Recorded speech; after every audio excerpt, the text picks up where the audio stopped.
Hello friends, आज हम Ramsar sites के बारे में जानने की कोशिश करते हैं। रामसर साइट्स अर्थात आर्द्रभूमि। आर्द्रभूमि होता क्या है?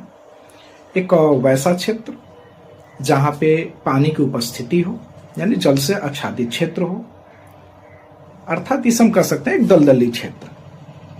उसके पश्चात यह यूं ही कह सकते हैं कि साल में जो होता है कि कुछ ऐसे समय के लिए वहाँ पे जल की उपलब्धता सुनिश्चित हुई हो और कई प्रकार के जो जलीय जीव हैं उनकी उपस्थिति वहाँ पे कायम हो, विभिन्न प्रकार के प्लांट्स उपस्थित हो या विभिन्न प्रकार के पक्षी जो हैं उनका निवास स्थल रहा हो, अर्थात जैव विविधता वहाँ पे पाई जाती हो, तो वैसे स्थल को हम आर्द्रभूमि कहते हैं।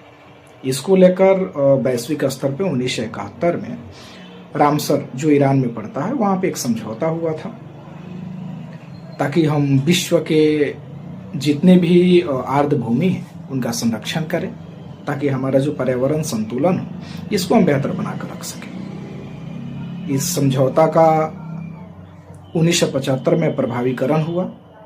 उसके पश्चात इसमें भारत 1982 में शामिल हुआ। उसके पश्चात वैश्विक स्तर पर पर्यावरण संरक्षण को लेकर काफी प्रयास होते रहे।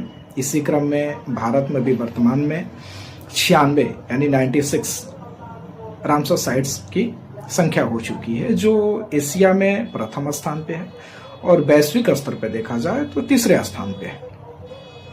भारत की बात किया जाए तो भारत में सर्वाधिक रामसर साइट्स तमिलनाडु में है जिनकी संख्या 20 है, सेकेंड पे यूपी है जिसमें 10 है और थर्ड पे बिहार है जिसमें 6 है। और बिहार की जो 6 रामसर साइट्स है उसका प्रथम रामसर साइट्स है 2020 में कांवर झील जो बेगूसराय में पड़ता है। ये गोखुर झील है, एशिया का बहुत बड़ा गोखुर झील है, यानी सबसे बड़ा गोखुर झील है।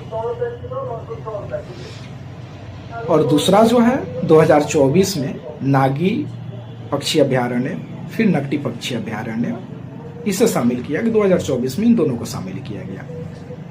और बाकी 2025 में उदयपुर झील जो पश्चिमी चंपारण में पड़ता है, गोकुल झील जो है यानी गोकुल जलाशय ये बक्सर में पड़ता है, और गोगाविल झील जो है वो कटिहार में पड़ता है। इनको 2025 में शामिल किया गया, यानी कुल 6 रामसर साइट्स बिहार में है, जो बिहार के लिए भी काफी गौरव का पल है।